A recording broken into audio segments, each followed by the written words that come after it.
Entran aranceles. Los aranceles recíprocos de Estados Unidos entran en vigor en este momento, con tarifas de 10% generalizadas, excepto para México y Canadá. Las bolsas del mundo volvieron a tener fuertes pérdidas. Estuvimos en contacto con las autoridades y se están llevando a cabo todas las investigaciones. Buques en la mira. Barcos petroleros que transportaron combustible ilícito, asegurado en Baja California y Tamaulipas, están en la mira de las autoridades. En Guaymas, Sonora, 5 funcionarios del sistema portuario ya fueron destituidos. ONU contra México. Comité de Naciones Unidas contra las Desapariciones Forzadas invocó un protocolo al que no había recurrido antes para obligar a México a transparentar lo relacionado con casos como el del Rancho Izaguirre, en Teuchitlán, Jalisco. Sí, ando bien armada y te voy a matar, ¿cómo ves? Evidencia del abuso. Tuvimos acceso a videos y declaraciones clave con los que la familia de la niña Alana, asesinada a tiros por policías ministeriales de Guanajuato, intenta probar los abusos e irregularidades cometidos por las autoridades que mataron a la niña y mantienen al padre bajo proceso. Vox hasta en prisión. La clase nacional de Vox, que se dará el domingo desde el Zócalo, motivó a internos de centros penitenciarios que se sumarán con prácticas desde prisión.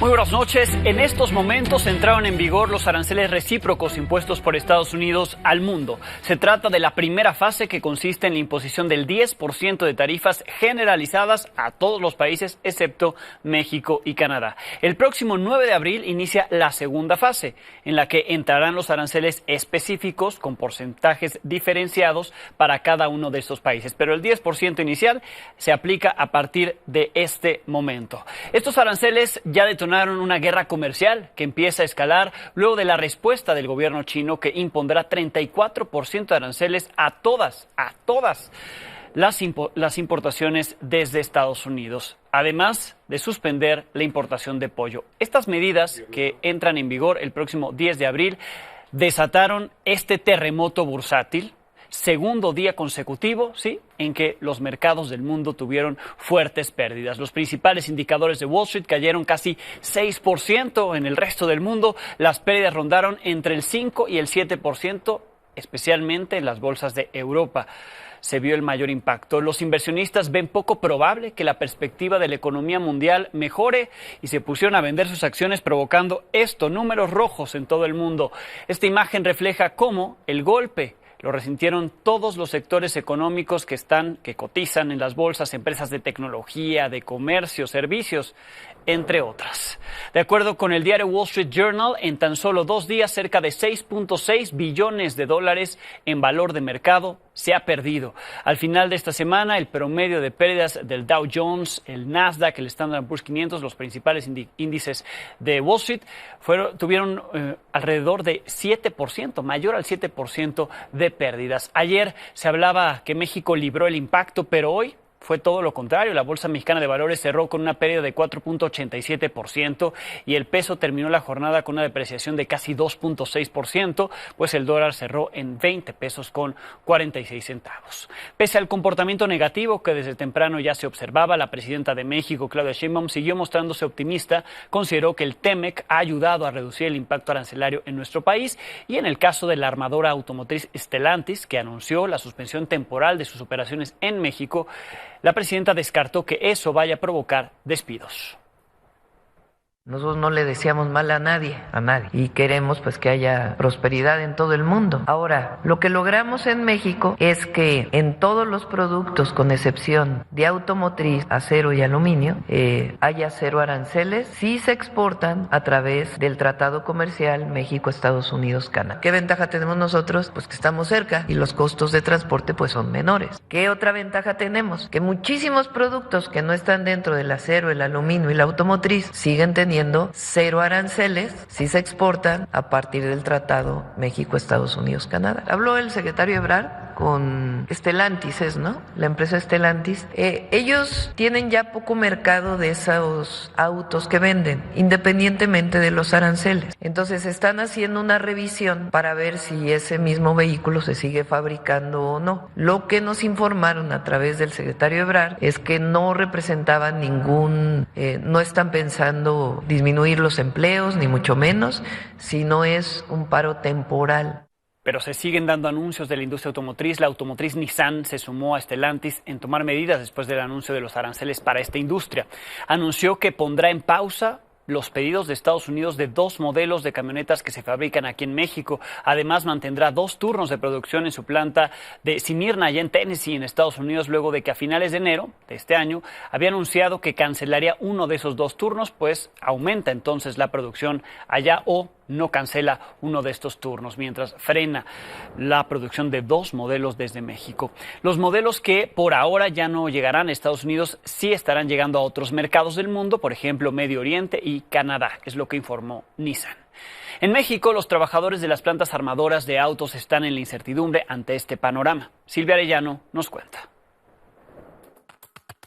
La industria automotriz enfrenta incertidumbre por la reciente imposición de aranceles. La base de ella son miles de trabajadores que están preocupados. Luego de que Stellantis anunció la suspensión de operaciones en sus armadoras en Toluca y Saltillo, los empleados están a la expectativa. Aún, a pesar de que les dijeron que de entrada no habrá despidos. Tiempo de un mes de paro de labores. Okay. Oye, ¿pero qué contempla este paro? O sea, ¿ya no van a venir o qué? Van a venir las personas de almacenamiento, de almacenes. Ajá. Y para mantenimiento. En el paro forzado que ordenó el conglomerado, dueño de Chrysler, Fiat, Jeep y Dodge, mientras evalúan sus opciones, así se ve la armadora de Toluca. En Coahuila, empleados de las plantas de Saltillo y Ramos Arizpe indicaron que si bien las líneas de producción se detendrán, realizarán otras actividades. En Ramos Arizpe, Stellantis produce motores y paneles para la carrocería de vehículos Ram, en específico el motor Hemi. Pero en las plantas de otras marcas la gente está tranquila. Al centro del país, en Aguascalientes, la planta de Nissan emplea aproximadamente 50,000 personas de manera directa e indirecta, lo que convierte a la compañía en uno de los pilares económicos de la región. Y la que es la segunda fábrica más grande de la marca en el mundo, no tiene intención de marcharse de nuestro país, pero sí dejará la de exportar los vehículos aquí fabricados a Estados Unidos. Los que son operadores, por ejemplo, los que son ensambladores o los que hacen la línea de los motores, por ejemplo, pues a lo mejor se sienten inquietos, pero eso es por una falta de conocimiento de cómo se están moviendo las cosas a nivel internacional. En Puebla, donde hay armadoras de Volkswagen, Audi y Seat, mucho se ha hablado de los aranceles, pero pocos saben de su posible impacto. La ignorancia y los rumores son lo que prevalecen. De momento las inversiones se van a detener hasta no saber exactamente a qué le va a aplicar y cuánto le va a aplicar. Algunas compañías están pensando en trasladar parte de su producción. Pues anda igual, pero la verdad no he visto noticias ni no sé. En San Luis Potosí, General Motors y BMW no suspenderán su producción. Afirmaron que no la mudarán a Estados Unidos. Con información de corresponsales, para Milenio Noticias, Silvia Arellano. Autoridades de Corea del Sur aseguraron el cargamento de drogas más grande de su historia, el cual fue transportado en un barco que salió desde México. En total aseguraron 2 toneladas de cocaína, que representan más del triple del récord actual de poco más de 400 kilos de metanfetamina que fue asegurada en el año 2021. La cocaína, con sellos de la marca Prada, se encontraba oculta en un cuarto secreto detrás de la sala de máquinas de este navío, en donde se localizaron 50 cajas de 20 kilos de cocaína cada una. Según las autoridades, después de salir de México, el barco pasó por Ecuador, por Panamá y por China. Hasta Corea cacharon la droga. Los buques están en la mira de las autoridades aquí en México, no solo por el tráfico de drogas, también por el de combustible. Hace una semana exactamente le presenté aquí las primeras imágenes que probaban lo que ya se considera una red de tráfico de millones de litros de combustible a través de buques que vienen desde Estados Unidos. Los buques que introdujeron el combustible, por ejemplo, que estaba en Ensenada, Baja California, asegurado, o en Altamira, Tamaulipas, siguieron navegando en estos días. Se alejaron algunos de la costa y ahí están atracados. Buscan evitar su inspección. Uno, por cierto, está estacionado en estos momentos frente al puerto de Tampico, Tamaulipas. Emir Castañeda nos cuenta. Las imágenes se observan pipas en el puerto de Ensenada llegando a ese barco que está a la derecha, casi al final de este video. Se desconoce si llegaban estas pipas para cargarse de combustible o para descargar en ese barco el combustible. Estas son algunas de las pipas que fueron abandonadas después de que no pudieron cargar combustible del buque Tom Agnes, el cual desembarcó más de 8 millones de litros en los puertos de Guaymas, Sonora y Ensenada, Baja California, entre el 8 y el 22 de marzo. Actualmente, el buque Tom Agnes se encuentra en el puerto de Quetzal, en Guatemala, a donde llegó después de interrumpir su descarga ilegal por el aseguramiento de un segundo buque llamado Challenge Procyon, propiedad de la naviera mexicana Alta Marítima, en el puerto de Tampico, Tamaulipas, y que aún permanece atracado en el lugar. Además de estos dos buques, Milenio confirmó que la compañía Alta Marítima introdujo otros 3 con más de 100 millones de litros de hidrocarburos entre el 27 de febrero y el 2 de marzo. Uno de estos 3 barcos con bandera de Liberia actualmente se encuentra en el área de fondeo del puerto de Tampico, a donde llegó luego de zarpar del puerto de Pajarito, Veracruz, en donde estuvo entre el 29 y el 31 de marzo. El mismo barco entró al puerto de Tampico proveniente de Houston, Texas, el 21 de febrero y también habría descargado combustible. Después de que se reveló este modus operandi, Milenio confirmó que el director de Asipona Guaymas, Ernesto Gastelum López, fue separado de su cargo junto a otros 4 funcionarios de aduanas 2 días después de que la alcaldesa señalara que el escándalo se conoció por una filtración hecha por funcionarios.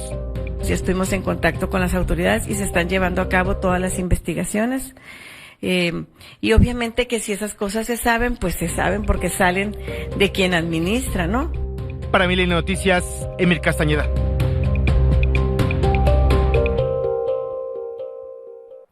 En Quintana Roo esta mañana hubo un enfrentamiento entre grupos criminales en la carretera Playa del Carmen, Cancún. Dejó una persona muerta, 6 detenidos. El tiroteo se originó cuando individuos armados intentaron secuestrar a una persona, a un conductor de un auto, al que mataron. El cuerpo de este sujeto quedó al interior del vehículo. Al atender la balacera, las autoridades le dieron alcance a 3 vehículos en los que iban 5 hombres y una mujer, a las que les aseguraron armas y equipo táctico. Este enfrentamiento se da un día después de otra balacera, una balacera entre narcomenudistas y agentes de la Fiscalía del Estado adentro de un hotel de Isla Mujeres. En Sinaloa, hoy las autoridades detuvieron a 5 integrantes de una célula criminal dedicada a hacer ataques con artefactos explosivos. Los 5 hombres fueron detenidos en un hotel de Culiacán, son relacionados con la facción de los Chapitos. El líder fue identificado como José Manuel Labrada Cárdenas, alias El Treviño. La ONU puso la lupa sobre la crisis de desapariciones aquí en México y el Comité contra las Desapariciones Forzadas de Naciones Unidas invocó un protocolo al que no había recurrido ni siquiera contra países en guerras o dictaduras. Es un trabajo de Mario García.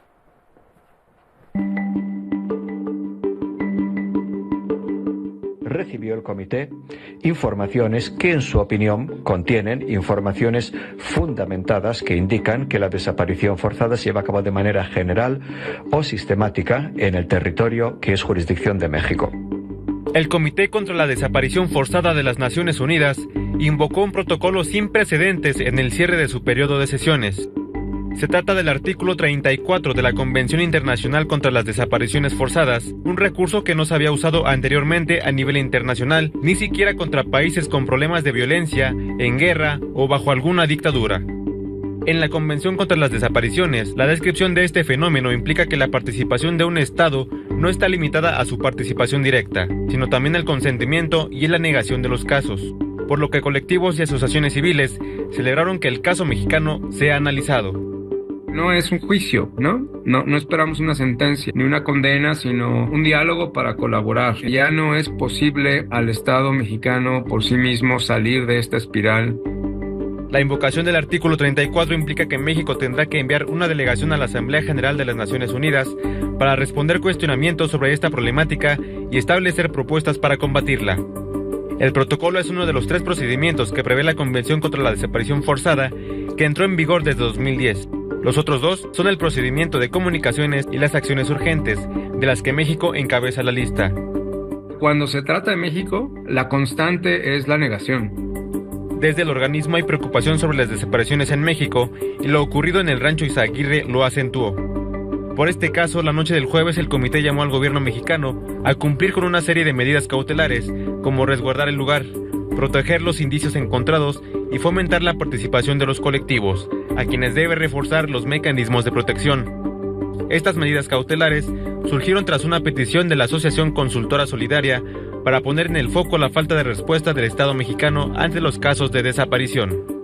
No encontramos respuestas concretas a nivel local y a nivel nacional, a nivel interno, para atender los casos en lo particular y la problemática en general. Y esperemos que el gobierno mexicano esté a la altura en su respuesta.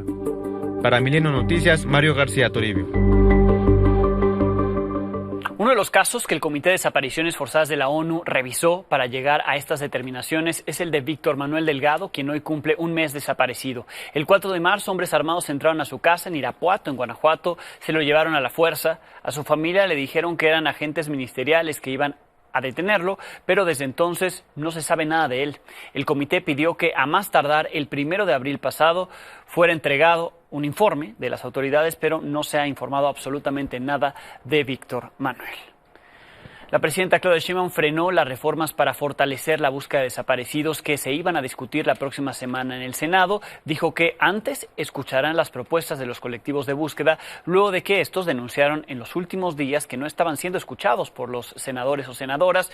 En el Senado de la República se confirmó que la discusión de este proyecto de leyes podría ocurrir en un periodo extraordinario. No hay fecha definida. En este espacio hemos dado seguimiento a la pesadilla que vivió la familia o que sigue viviendo la familia de la niña Alana.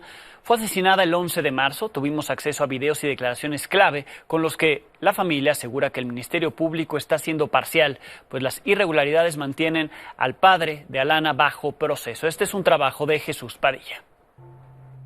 Alana, una niña de 8 años, perdió la vida cuando agentes ministeriales balearon la camioneta en que viajaba con su padre Alan y Hermilio, su escolta. Los agentes pretendían detener al primero, luego de que su hermana, Elaine, con quien se disputa una millonaria herencia, lo denunció por tentativa de feminicidio. Pero el hombre y su escolta afirman que pensaron que eran criminales, y por eso el último sacó su arma para dispararles. Los agentes persiguieron y respondieron los disparos. Fue uno de esos proyectiles el que mató a la pequeña.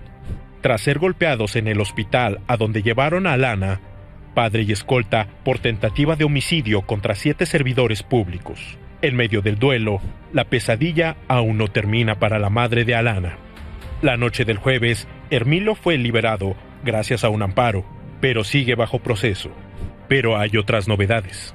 Un empleado del balneario Escondido Place, que los hermanos se disputan, declaró que a las 7:53 de la mañana, en que Alana murió, Elaine le escribió para decirle que ya estaba a cargo del negocio de nuevo.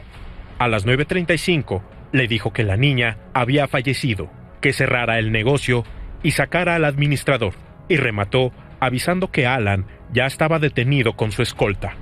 Esto hace pensar a la defensa y a la esposa de Alan que alguien de la fiscalía le filtró a la mujer información en tiempo real, que están coludidos con ella, que no son imparciales. Otro empleado declaró que Elaine no solo es grosera y maltrata a los trabajadores del negocio, sino que la vio llegar armada varias veces, con una pistola y un cuchillo táctico. Sobre el tema, la defensa presentó este video de Elaine amenazando a Alan con matarlo. Sí, ando bien armada y te voy a matar, ¿cómo ves? Órale. ¿Lo escucharon, oficiales? Sí, te voy a hacer cachitos y te voy a hacer y volver. Ve a denunciarme, córrele. Son varias veces que me has amenazado de esa manera. Sí. Y sí les dije a la fiscalía que temo por mi vida. Sí, está bien. Lo bueno que están los oficiales, que ojalá en su reporte lo pongan. Está bien. Y este otro, donde ella lo golpea tras llevarse a una laptop del lugar. Entrégala. No, quítate. No. ¡No me pegues! ¡Déjame ir! ¿Qué estás haciendo? ¡Déjame ir! ¿Qué estás haciendo? ¡Déjame ir! Entrega esa laptop. No, es mía, Entrégala. yo la compré. No es cierto, No. entrégala. Entrega esa computadora. ¡Ya no me pegues, no me sigas! ¿Cuál pegar? ¿Qué traes? ¡Ya, quítate! Paulina reclama que todos los agentes que participaron en el fallido operativo, a quienes Alan ha calificado como asesinos siguen libres y acusa parcialidad del Poder Judicial. Por todas estas razones es que le pido a nuestra presidenta Claudia Sheinbaum nos ayude a que se tutele la investigación para que se pueda detener a los responsables del homicidio de mi hija y que dejen del estado de Guanajuato seguir abusando de la autoridad. Milenio solicitó entrevista con Elaine Pérez sin obtener respuesta. Desde Guanajuato, con información de Jesús Padilla, Milenio Noticias. Hace unos minutos se decretó la libertad del papá de la niña Alana, pero podría volver a ser detenido en cuanto salga. Mi compañero Jesús Padilla tiene todos los detalles de lo que se decretó esta noche. Estuviste ahí en los juzgados. ¿Cómo estás, Jesús? Buenas noches. ¿Qué tal, Alejandro? ¿Cómo estás? Muy buenas noches y buenas noches al auditorio. Efectivamente, hace algunos minutos terminó esta audiencia aquí en el juzgado de realidad del municipio de San Miguel de Allende, en donde un juez decretó cambiar las medidas cautelares, al menos por el delito de tentativa de homicidio en agravio de 7 elementos de la Agencia de Investigación Criminal. Esto después de que obtuviera un amparo, pero como bien lo comentas, tiene ya otra orden de aprehensión por la que quedó pendiente de aquel día 11 de marzo, en donde lo iban a detener y le iban a cumplimentar esa orden de aprehensión por el delito de feminicidio en agravio de su hermana Elaine, que lo denunció, y el abogado nos dijo que habían obtenido este triunfo, pero sabían que lo iban a detener y casi es un hecho que lo van a detener. Si te parece, vamos a escuchar lo que dijo el abogado. Ya lo sabemos, ya lo esperamos.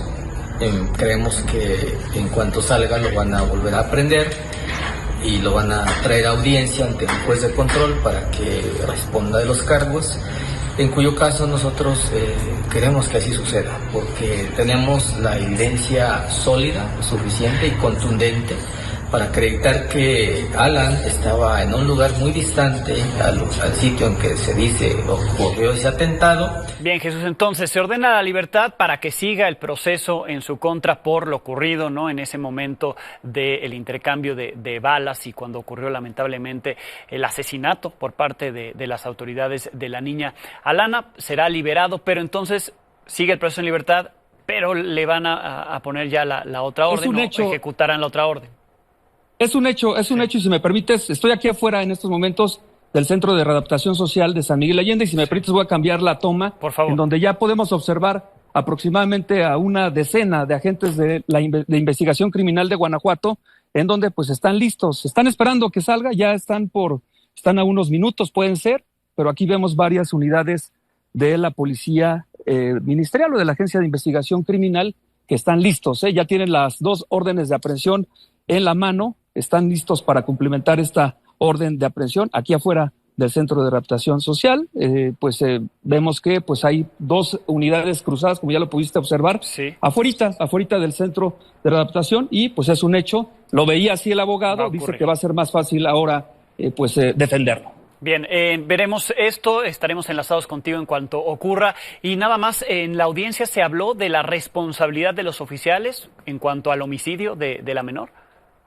No, por eso la mamá, Paulina Almanza, pedía a la Fiscalía y pedía a la Presidenta de México, Claudia Sheinbaum, sí, y que la Fiscalía General de la República haga estas investigaciones, porque dice hasta este momento no hay ninguna persona detenida, ningún agente detenido por la muerte de la pequeña Alana de 8 años, que estaba a un día de cumplir los 9 años, sí, cuando sucedió esos trágicos hechos. Bien, pues la irregularidad ahí está, evidente, y además los videos lo demuestran, ¿no? El mal actuar de los agentes en este caso, adicional a la investigación que se le esté haciendo al padre de la niña por el delito por el cual en los próximos minutos será aprehendido o le ejecutarán esas órdenes de aprehensión. Además de todo eso, se tendría que investigar la actuación de la autoridad. Estamos enlazados contigo. Muchas gracias por todo el reporte, Jesús. Gracias, Alejandro. Buenas noches y buenas noches al auditorio. Buenas noches. Sobre la elección del Poder Judicial, siguen acumulándose las impugnaciones contra el acuerdo del INE que prohíbe a los poderes ejecutivo, legislativo, federal y locales promocionar la elección del 1 de junio. Suman ya 46 impugnaciones, entre las que se agregaron este día la del gobierno de Quintana Roo, que encabeza Mara Lezama. Aún no hay fecha para que el tribunal discuta este asunto y lo resuelva. La presidenta Claudia Sheinbaum dijo que esperará la decisión del Tribunal Electoral, criticó nuevamente el acuerdo de prohibición del INE y trató de evitar hablar más del tema así. Estamos en respuesta de qué dice la Sala Superior del Tribunal Electoral del Poder Judicial de la Federación sobre los spots que estábamos difundiendo y que el INE dijo que ya no se podían difundir, que los pasamos aquí en su momento y eran solamente promoción para el día, ¿qué puedo decir? ¿Qué no puedo decir? Para el día. No, ese no, porque ese está vinculado con guerras. Nosotros somos pura paz. Estaría mal si nosotros estuviéramos promoviendo a un candidato o una candidata. Eso no debe ser. Como presidenta, pues no me corresponde eso, aunque tengo mis opiniones, ¿verdad? Y dadas las funciones que tiene el Senado de la República de nombrar magistrados electorales en los diferentes estados en este año, pudiera haber una recomendación para que por fin podamos tener, sobre todo para Oaxaca, al menos un magistrado de carácter indígena. Le voy a comentar ahí a la secretaria de Gobernación para que lo vea. Y también en la elección es muy importante que va a haber el 1 de junio, que pueda haber una representación indígena en todas las áreas. A ver si no me multan por andar. De cara a esta elección judicial y después de considerar que la reforma en la materia deja lagunas que podrían hacer que grupos políticos o hasta el crimen organizado pueda apoderarse de algunos de los espacios en disputa, académicos y abogados de la Universidad Iberoamericana lanzaron un observatorio sobre el sistema de justicia. Es un instrumento en el que podrán proponer cómo mejorar la impartición de justicia y donde la ciudadanía podrá encontrar investigaciones, análisis de datos y evidencias para entender el proceso de la reforma judicial y sus efectos. No exageramos al decir que estamos ante una alteración profunda y peligrosa del sistema de justicia mexicano. La legitimidad de los poderes judiciales no puede provenir solo de las urnas. Una persona juzgadora elegida por votos pierde el resguardo necesario frente a las presiones políticas y pierde también el valor que otorga la formación técnica, la trayectoria ética y la independencia frente a otros poderes locales. Este fin de semana se cumple la primera semana de estas campañas, así como los políticos en su momento. Hace un año pasamos aquí las ocurrencias que tenían. Bueno, pues los candidatos y candidatas a jueces, magistrados, ministros, pues han hecho de todo para llamar la atención. Lamentablemente muchos, el ridículo.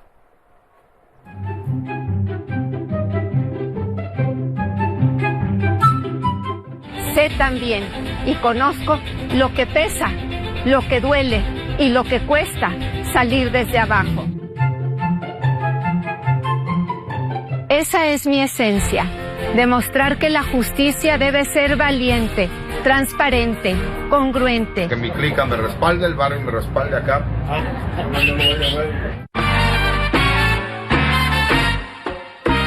Nada se logra sin esfuerzo, nada se alcanza sin preparación.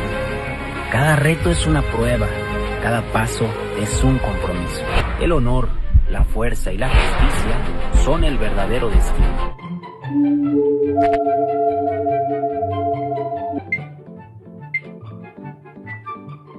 No tengo ni la más remota idea de cómo hacer un video en TikTok. Pero lo que sí sé es hacer sentencias en materia laboral. El teléfono no sufrió daño alguno en la grabación del video. Hola, soy Goku.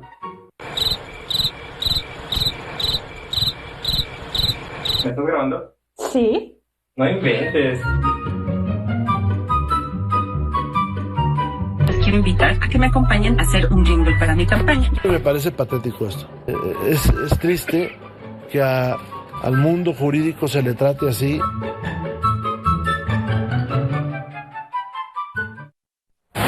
La Secretaría de Salud confirmó el primer caso de influenza aviar en humanos en todo el país. Se trata de una niña, tiene 3 años, es originaria del municipio de Gómez Palacio, en Durango.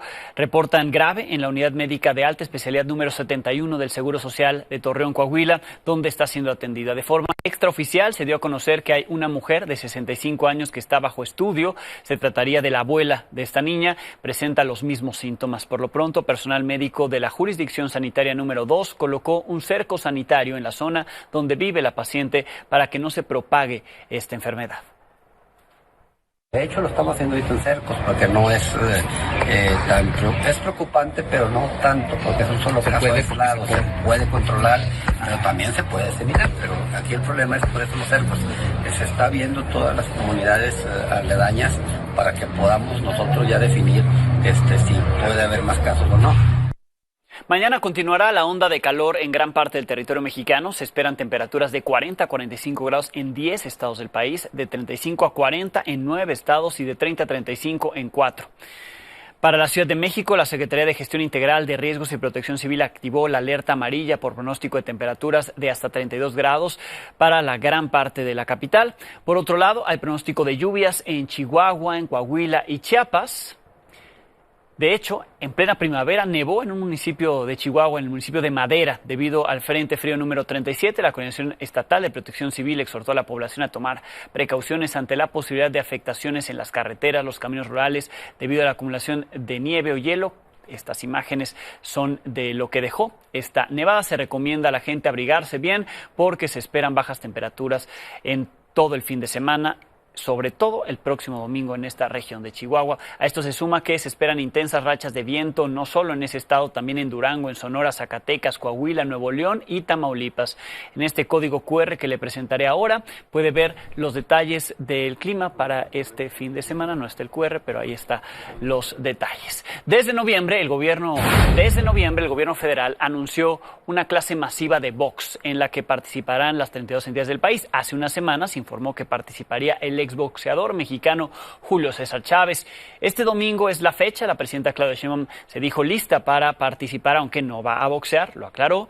En este ejercicio también participarán internos de 29 estados del país, de centros penitenciarios. Aquí los detalles. Y el domingo, pues la clase nacional de boxeo. No voy a boxear, de una vez les aviso. Y va a estar pues en muchísimas plazas del país, entonces, para que puedan participar.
¿Cómo lo hicieron? ¿Cómo los integraron? Pues mira, efectivamente son parte esencial porque primero que nada hay que recordar, Alejandro, que este día 6 de abril es el Día Internacional del Deporte para el Desarrollo y la Paz de la ONU. Por eso es que la presidenta Claudia Sheinbaum, de la mano del Consejo Mundial y de Miguel Torruco, hicieron esta gran convocatoria nacional. Entonces, en ese sentido, la ONU tiene un lema que me gusta mucho, que es que nadie se quede atrás. Y eso significa inclusión. Entonces, en ese sentido, que participen las personas privadas de la libertad, pues es también incluirlos en esta actividad nacional. Y lo que pasó fue que nosotros con Knockout, que sabes que hemos hablado mucho aquí de ese programa, pues buscamos a Miguel Torruco para podernos unir a esta iniciativa, además de que el Consejo Mundial pues es nuestro aliado en ese programa. Y bueno, pues surgió ahí la propuesta de que pues que le entren todos los centros penitenciarios que así quieran. Y ahí nos pusimos a buscarlo, y ahí también Hilda me apoyó mucho, los que yo tenía y los que ella tenía, y fuimos juntando y se sumaron 29 estados 29 a esta iniciativa. Okay. 29, hoy tenemos ya sumados 18,000 720. 18,720 personas privadas de su libertad, hombres, mujeres y adolescentes en conflicto con la ley también, en 150 centros penitenciarios y 6 centros de adolescentes en conflicto con la ley que se sumaron. Hay estados que se sumaron con todos sus centros penitenciarios. ¿Cómo los están entrenando? ¿Qué está pasando al interior de los centros penitenciarios? Pues mire, haber sido considerados como en este movimiento nacional, que además se espera que sea la clase de box más grande del mundo, entonces pues es maravilloso, ¿no? Que también estén incorporados. Al interior, muchos de los centros penitenciarios tienen como parte de sus actividades el boxeo, cuentan con entrenadores, o sea, sí es una actividad que les es cotidiana, ¿no? Entonces, un poco lo tienen ahí. La Barbie Juárez realizó un video que es la propia dinámica para realizar los 30 minutos de entrenamiento. Entonces, bueno, han estado trabajando con eso, nos han estado mandando videos de verdad con una gran emoción, una participación de verdad increíble, porque pues desde las personas privadas de la libertad gritando, cantando, como emocionados de estar en este momento que también es muy importante, un momento de verdad histórico para el deporte, donde también sean incluidos. Creo que eso es fundamental. Entonces el entrenamiento lo están llevando al interior con la propia gente que lleva el programa de deporte. Pues ya esto el domingo verán coronado esto, pero además se suman con las tarjetas blancas por la paz, forman la bandera, con las bulopes, una paloma, la palabra paz. Entonces, de verdad es increíble. Y es un buen mensaje también social para decirle a las personas, desde las prisiones también se puede construir la paz. Por supuesto. El deporte es parte de los programas de reinserción social, en particular el box y con Knockout. ¿Qué han aprendido al respecto? Yo creo que el box particularmente, a ver, primero que no es un deporte popular con el que sienten identidad y pertenencia. Sí. Cuando llevamos a campeones, muchos de ellos tienen historias de vida de sus colonias, de sus lugares a los que ellos conocen. Entonces, lo primero que causa pues es cercanía. Creo que primero es la pertenencia. Luego el box, ya en términos de evaluación que nosotros hemos hecho, es muy efectivo en la reducción de adicciones. El 90% de nuestros participantes dejan las drogas con los entrenamientos y con la ayuda emocional que también tiene el programa y otros componentes de habilidades para la vida. También me parece que reduce los niveles de estrés, los niveles de ansiedad, que eso es muy importante porque los tienen muy altos adentro de la prisión. Entonces los calma de cierta forma y también pues ayuda a que puedan convivir de una forma más sana. También otra cosa que hemos visto con el box, porque luego se piensa que el box como es pelea es agresivo y al contrario, al reducir la ansiedad y el estrés, la gente se calma. Y otra cosa que nos ha pasado, la autoestima, o sea, los primeros días llegan más medios gorditos y luego cuadritos en la panza, entonces se sienten pues mucho mejor físicamente y además les genera pues esta autoestima. Hay algunos que a nosotros nos han dicho, oye, ya aprendimos todo esto con los campeones, lo podemos enseñar el domingo en la visita familiar con nuestros hijos. Entonces eso también es otra manera de fortalecer la autoestima. Disciplina también genera el boxeo y trabajo en equipo. Sí, los vincula con el exterior, ¿no? Así es tener una actividad. Fíjate que mucho lo señala, y yo a lo largo de los últimos años que estuve trabajando con centros penitenciarios, cualquier actividad que de pronto llegas para ellos, dicen, es como un respiro de libertad, ¿no? O sea, se sienten como parte. La única, digamos, diferencia, pues claro, son los muros de la prisión, pero el llevar este tipo de actividades, el hacerlos partícipe, te digo, y más esto que va a ser es una convocatoria nacional muy importante que viene desde la Presidenta de la República, es como considerar a todas las personas. Yo los quiero mencionar porque también se sumaron 3 centros de atención a las adicciones. Gente que tuvo o tiene problemas duros de adicción. Ahí hemos trabajado un programa que se llama Noquea la Adicción. Y no quisiera dejar pasar también que, por ejemplo, desde la Ciudad de México, el programa Hazme Valer, que es la marca de productos penitenciarios, nos ayudó en el caso de las playeras que van a usar las mujeres privadas de la libertad que van a participar este domingo por parte de Ceres. Hicimos ese donativo de playeras, pero todas se manufacturaron ahí. Entonces también es importantísimo que vean que hay procesos productivos, hay deporte, hay construcción de paz. Entonces ahí también hay esperanza. Hay que recordar qué queremos que salga de una prisión cuando una persona cumple su pena. Queremos que salga una persona socialmente que se pueda reinsertar a la sociedad. Un juez federal en Estados Unidos determinó que Kilmar Ábrego García, una persona originaria de El Salvador, que le he hablado esta semana, Pide el juez que sea devuelto antes del próximo martes a Estados Unidos luego de ser enviado por error al Centro de Confinamiento del Terrorismo, el CECOT, en El Salvador. Durante una audiencia, funcionarios del gobierno de Estados Unidos argumentaron carecer de jurisdicción para el retorno de Kilmer, pues está bajo custodia del gobierno de El Salvador y representa un peligro para Estados Unidos. La defensa de Kilmer presentó pruebas en las que se demostró que no tenía récord criminal y tenía una suspensión para ser deportado. Señalaron que el gobierno de Estados Unidos tiene la capacidad de ordenar el regreso de Ábrego García, diciendo que hay una coordinación significativa entre la administración Trump y el gobierno salvadoreño.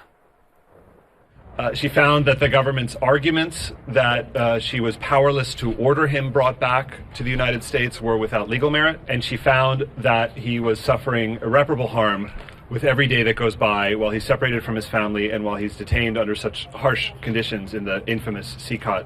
La jueza ordenó el día de hoy que el gobierno de Estados Unidos traiga a Kilmer de nuevo a los Estados Unidos al más tardar 11:59 de la noche el día lunes. Entonces, ahora está en manos del gobierno de decidir qué es lo que van a hacer cumplir con esta orden, que es lo que todos esperamos, que simplemente dejen así y cumplan con la orden y lo traen aquí este fin de semana o al más tardar lunes, pero tiene la opción legal de apelar a una corte más alto.